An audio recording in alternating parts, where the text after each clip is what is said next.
Test 1. You will hear a number of different recordings, and you will have to answer questions on what you hear. There will be time for you to read the instructions and questions, and you will have a chance to check your work. All the recordings will be played once only. The test is in 4 sections. At the end of the test, you will be given 10 minutes to transfer your answers to an answer sheet. Now turn to Section 1. Section 1.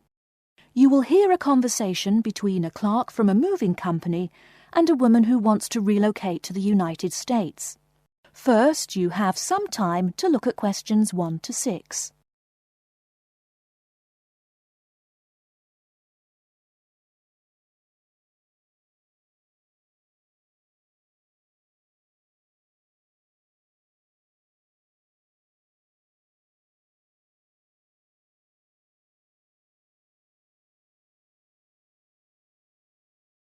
You will see that there is an example which has been done for you. On this occasion only, the conversation relating to this will be played first. Good morning, ma'am, and welcome to Australia's moving experience. How can I help you?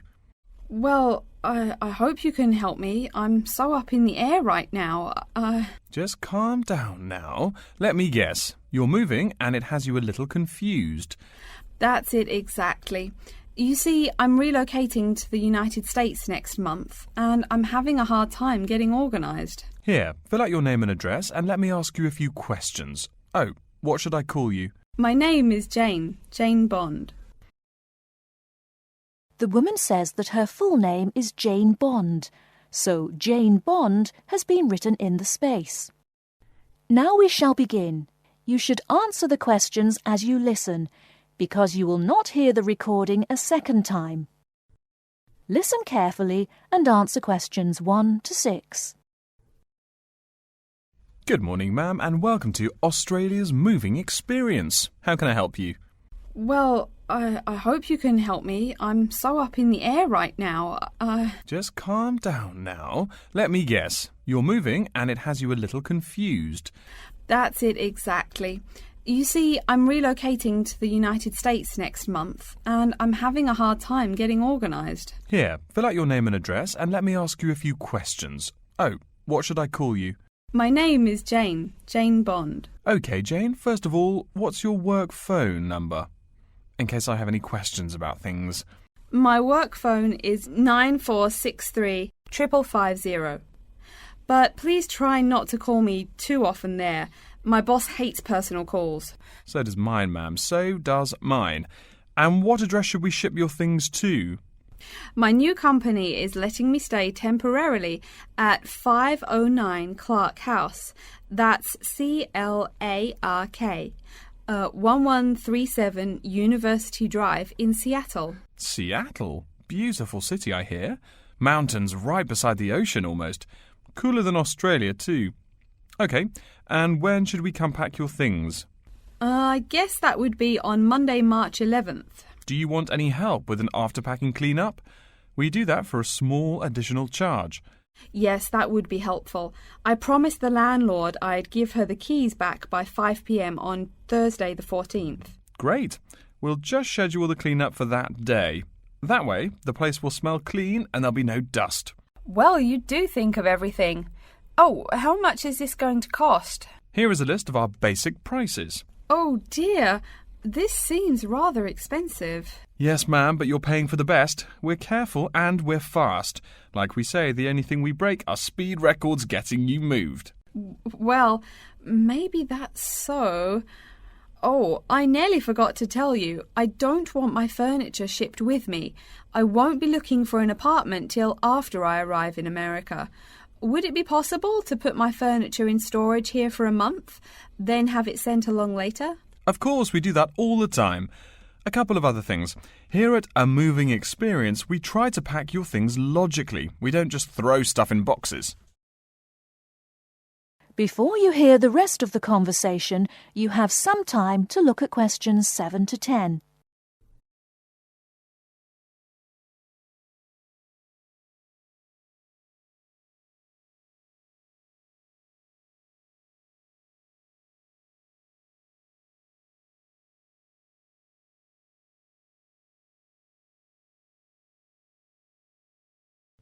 Now listen and answer questions 7 to 10. Do you have any special requests? You know, things you want packed in some special place so you know where to find them. Like what? Oh, I don't know. Things like dishes, maybe. Not to be rude, but you look like a lady who likes to eat. Ah, yes, I need my dishes and things where I can find them quickly. Great. We'll put those dishes and cutlery in what we call the emergency pack. Can you think of anything else? I do have an antique tea kettle my great-grandmother gave my mother. I wouldn't want to lose that. So I guess you'd better put that in storage with the furniture. Grandma's tea kettle with the furniture. Got it. Say, how about things like your alarm clock? You don't want to miss your plane on the big day, right? Well, you certainly think of everything. Yes, that's right. I'll also need my alarm clock where I can find it. Fine, we'll put that in your personal package. And of course, we'll give you a list of where we pack everything. So all you'll have to do on Thursday the 14th is grab your luggage on your way out the door. I couldn't help noticing the new CD player you're carrying. Is that a Samsung? Why, yes it is. One of their best. Cost me nearly $100, it did. Do you want to take special care of it? I mean, it's brand new. Take care of it, but nothing special. You can just put it in storage with the furniture. That looks like everything we need here. I guess you're all set. That was certainly quick. Thank you, young man. This has been a most moving experience. That is the end of Section 1. You now have half a minute to check your answers.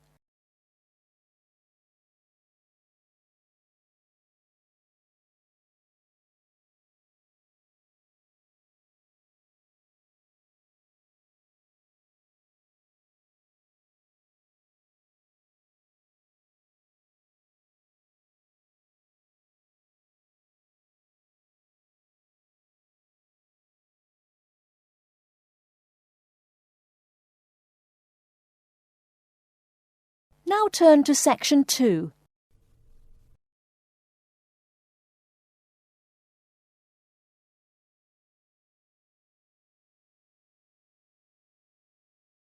Section 2. You'll hear an introduction to a conference on computer system language learning. First, you have some time to look at questions 11 to 16.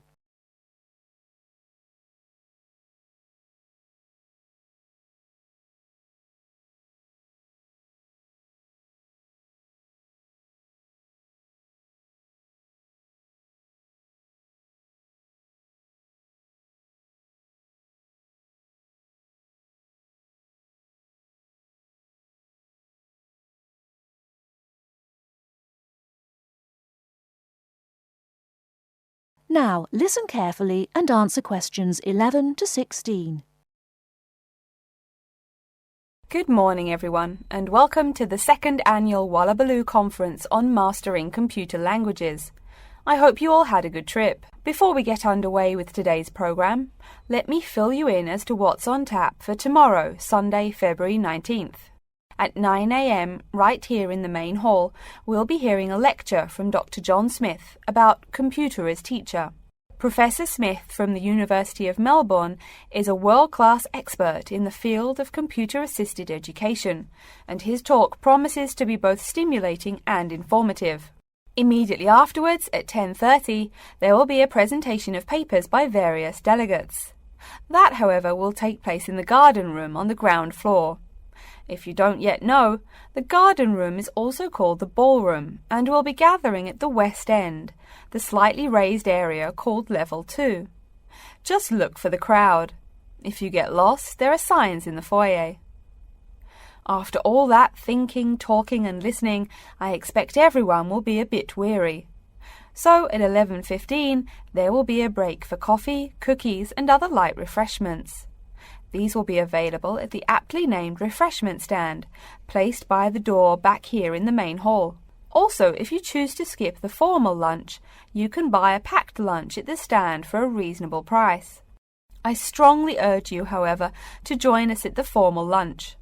That won't be till 1 o'clock sharp, so you have time to stroll about town a bit. We'll be eating at the Seaview restaurant. The restaurant is located right here in the hotel on the top floor. It's a good dozen flights of stairs, so I suggest you take the lift on the ground floor, If you're not fond of fish, there's an all-you-can-eat barbecue available as well. They even offer wallaby meat.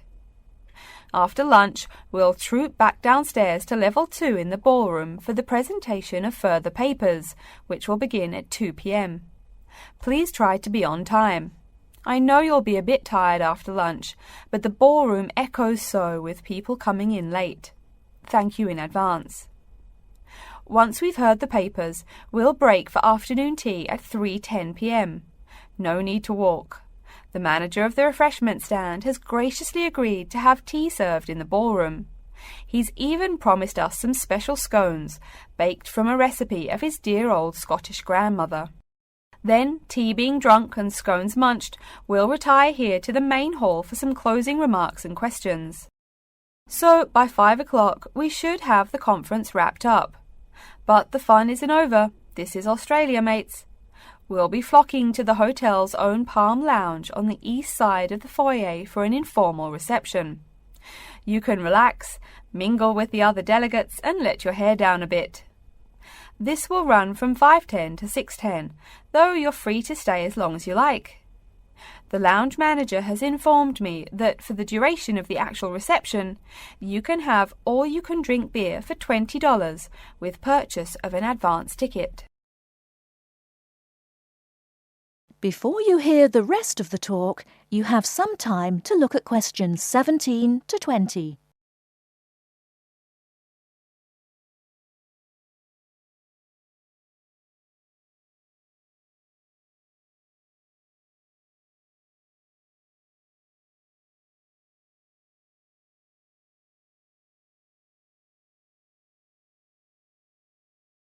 Now listen and answer questions 17 to 20. And yes, tickets can be purchased from any conference organiser or at the front desk any time between now and the start of the reception. I suggest you come by tomorrow evening to pick up the tickets, since the conference hall only holds 800 people. That way you can also get your journey planned ahead of time and be sure not to miss this truly memorable conference. If you want cocktails, however, I'm sorry, you'll have to pay for those at the regular price. Oh my goodness! Speaking of paying, I see I forgot to tell you a couple of things. The first is about lunch. The charge for the lunch will be $15 for all you delegates. If you have guests with you, the cost is $25 for the general public and $6.50 for children under the age of 10. That's $15 each, not total for everyone. Another item is about the lunch menu. I very much urge you to try the fish. I mean, look at the restaurant's name, the Sea View. As the name suggests, it is a famous seafood restaurant. The chef is a Basque from Spain, and he really gets quite put out when people ignore his fish specialities for burgers or barbecue.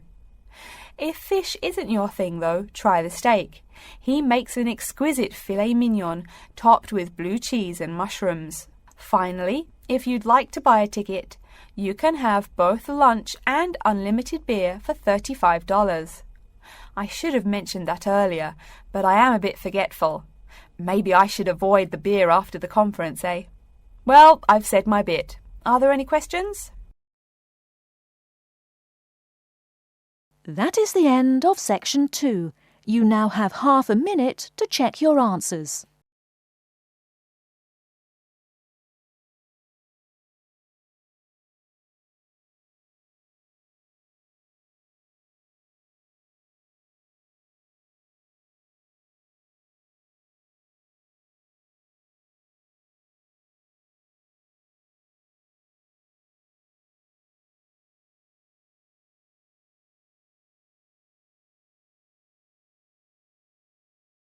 Now turn to section 3.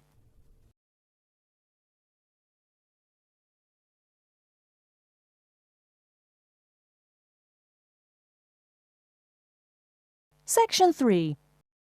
You will hear a student called Tina asking Professor Van Diesen for advice on choosing courses. First, you have some time to look at questions 21 to 26.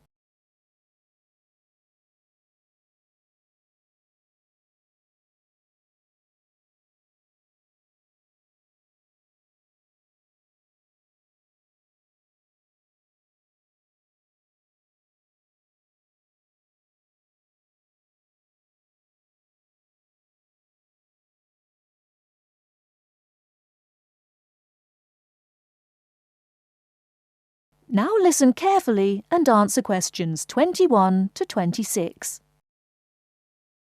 Hello, are you Professor Van Diesen? Yes, I am. And who might you be? Oh, sorry, my name is Tina. I'm a freshman here. They told me I should ask you for advice in choosing courses. Well, that's part of what I'm here for. Please come in and sit down. Now, what are your questions? I almost don't know. Everything is so confusing. Like, what is a specialized course? Oh, easy. A specialized course is one that is compulsory, meaning it's a requirement for your major, and regular, so you can't place out by taking a proficiency exam.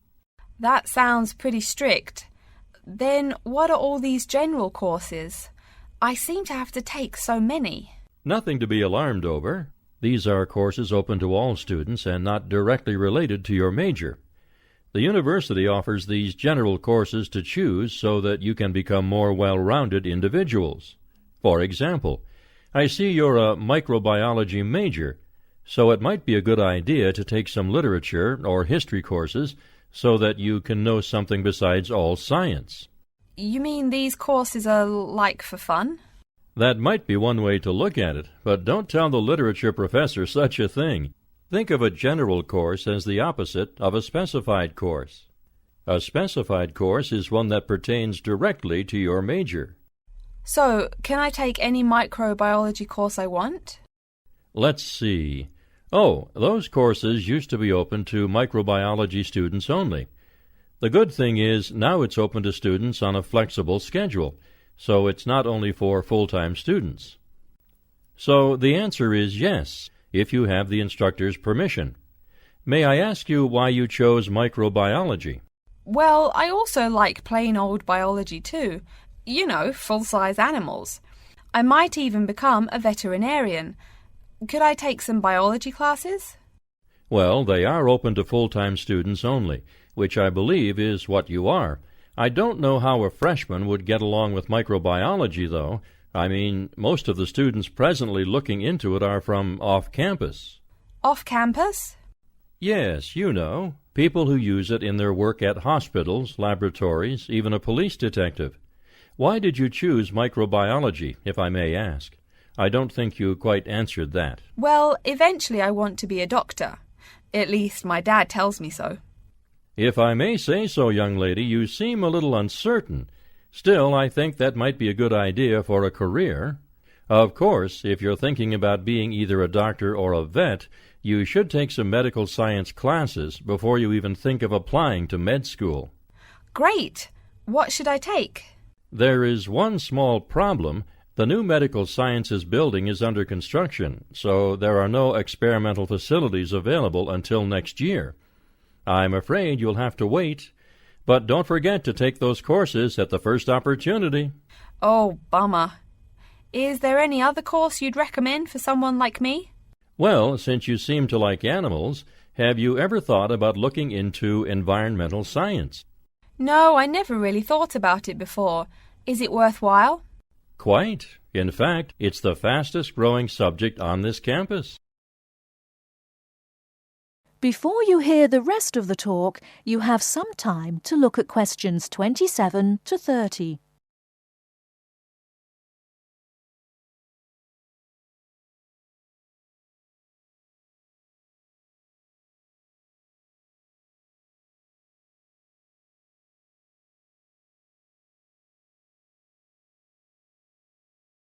Now listen and answer questions 27 to 30.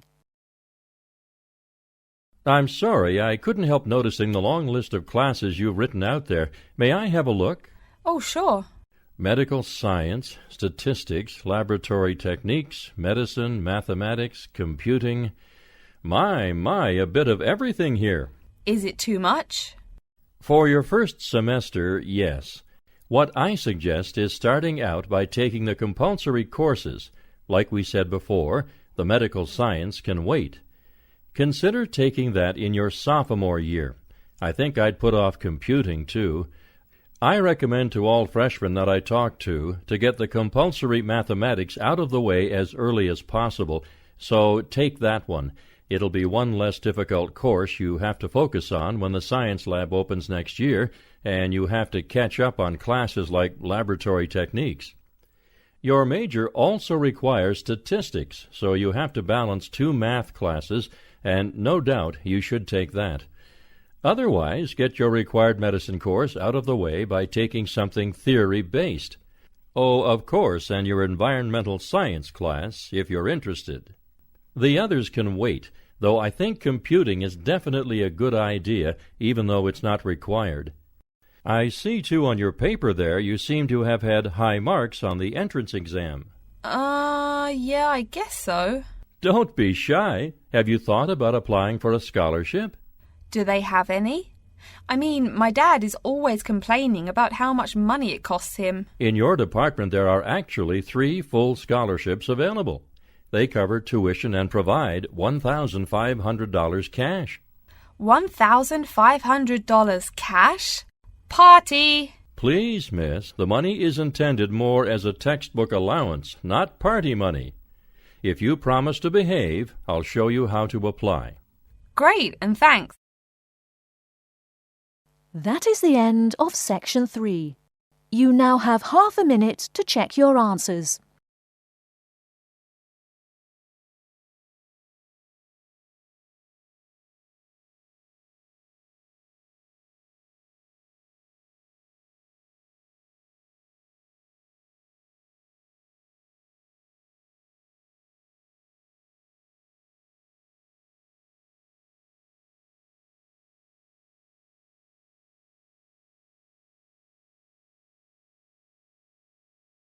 Now turn to Section 4.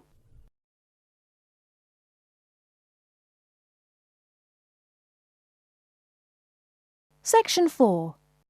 You will hear a lecture about how to choose flooring materials. First, you have some time to look at questions 31 to 40.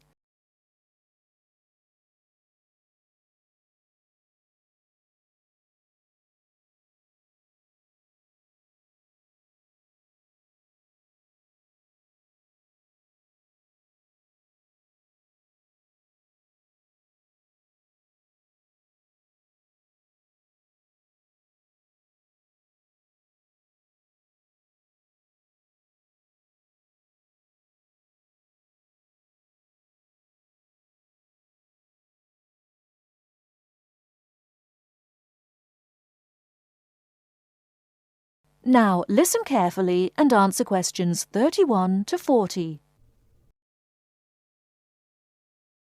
We've been talking about choosing building materials in the last week. Now, a great many factors influence the choice of building materials. You can't make a house of cards, right? And people who live in glass houses and all that. Anyhow, today I'd like to say a few words about flooring. Some artificial materials can be used, like plastic for instance, which offer mixed blessings when used as a flooring surface. On the one hand, plastic is cheaper than nearly any other alternative, short of bare ground. Plastic also does not warp like wood. On the other hand, the best that can be said about plastic is that it looks like wood or stone. However, it cannot replace the real materials. As I have mentioned, I'm fixing up a new house. The decorator my wife hired told me plastic does a great job of looking exactly like plastic. Besides, it scratches easily, fades or discolours, and starts cracking within a year or two. So if you're fitting out a sleazy hotel or plan to live in a trailer park, go with the plastic. Really though, for all intents and purposes, this leaves us with wood or stone as choices for flooring. Stone and wood are alike in at least one respect. Both go through processing before they can be put to use. Since few of us cut our own lumber or quarry our own stone, this is not perhaps a pressing concern. Still, do-it-yourselfers would do well to remember to buy only properly seasoned wood. Unseasoned wood warps, and a warped floor quickly becomes firewood, and its owner quickly becomes poorer. Likewise, except for dull-hued materials like slate or sandstone, most stone floors are polished before installation. The choice goes well beyond just wood or stone. Each type requires many further considerations. A few special remarks are called for when considering wood. For example, as always, aesthetics, personal taste and layout all play roles, as well as the type of house or room. Oh, and certainly don't forget the cost. When it comes to cost, a rule of thumb is that the softer and less exotic the wood, the lower the cost. In the US, for instance, pine is both ubiquitous and cheap. Mahogany is imported and exorbitantly expensive. If you're on any kind of budget when remodeling, it's really helpful to remember to go for the softer woods. Aside from cost, there are still lots of different factors that are important in choosing the best flooring for the job. Continuing with the example of wood, one must consider the effects of each type of wood on the mood of the room. When selecting the best wood to use, particular attention needs to be paid to its grain patterns, texture, and colour. In rooms where relaxation or deep thought is the aim, say bedrooms or the study, dark, strong-grained woods are the rule. Here, the grain ought to match the furniture for a feeling of homogeneity. In rooms where activity and motion are typical, the dining room or living room, lighter, finer-grained lumber is more suitable. In such a setting, the wood grain might be useful in offering a contrast to the furniture. This leads to a feel of subconscious excitement in keeping with the room's function. In either case, though, consult a decorator. It is a decorator's job to know what materials to use to fit the function of the room. Though some things about putting together a room are subjective and based on one's individual taste, materials appropriate to a room's function are much more straightforward. A decorator takes the needs of the customer and uses a mathematical formula rather than subjective words. Since feelings vary from person to person, verbal descriptions of wood types tend to be ambiguous. You want the wood you select, not something approximate. And if you do decide to do it yourself, remember that all wood must be treated with preservatives to enhance its appearance and preserve its natural beauty. In the case of stone, or quarry tile, as flat-cut flooring stone is properly called, a new set of considerations must be weighed up. Simple colour aside, the degree of reflection must be kept in mind. This is called the reflectance rate, which is expressed in a number between 0.0 and 1.0, depending on the amount of light it reflects. At one end of the scale is polished silver. At a rating of 1.0, this shiny surface reflects nearly all of the light directed at it. Numbers closer to 0 describe materials that absorb more light. Moving down the scale a bit, we see that plastic that has been painted white has a rate of 0.8, which makes sense. We know that the colour white reflects all other colour, while black absorbs all colour, and plastic itself is a relatively reflective material. Materials that are denser and darker have reflectance rates much closer to 0. The quarry tile I mentioned a while ago has a rate of 0.1. As you may know, quarry tile is generally dark brown and made from clay, so it is quite dense. Of course, there is considerable variation among types of quarry tile because of the hue or treatment of the clay during its creation. Does anyone have any guesses as to what material may have a rate of almost 0.0?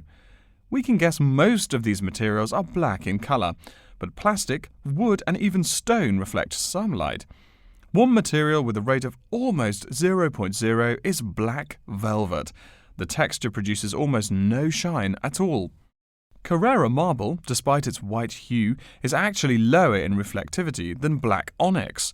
In any case, the fact that tiles vary somewhat should not be forgotten. A highly reflective floor would not be suitable in a library. It would be indispensable in a ballroom, should your home be large enough to feature one. Again, a rule of thumb is that light means lively. Since form and material follow function, one should only use the more reflective materials in rooms where the cultivation and expression of energy is important. Bear in mind, too, that most types of stone cost more than all but the rarest of wood. Of course, there is no reason why some rooms of a house should not feature wood floors or other stone tiles. You can even mix the two. A room with wood panels on the walls can have a beautiful stone floor. My bedroom has white birch walls and a light blue slate floor. The place looks like a Russian hunting lodge. Remember though, go with what feels right for you.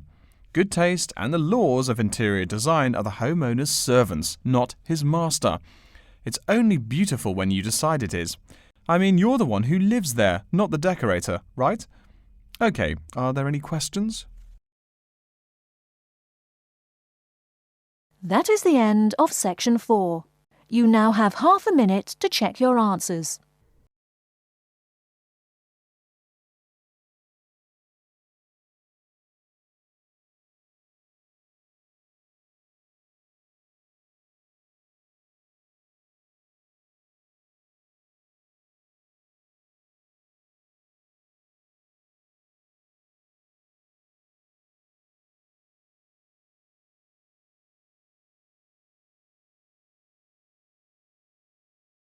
That is the end of the listening test.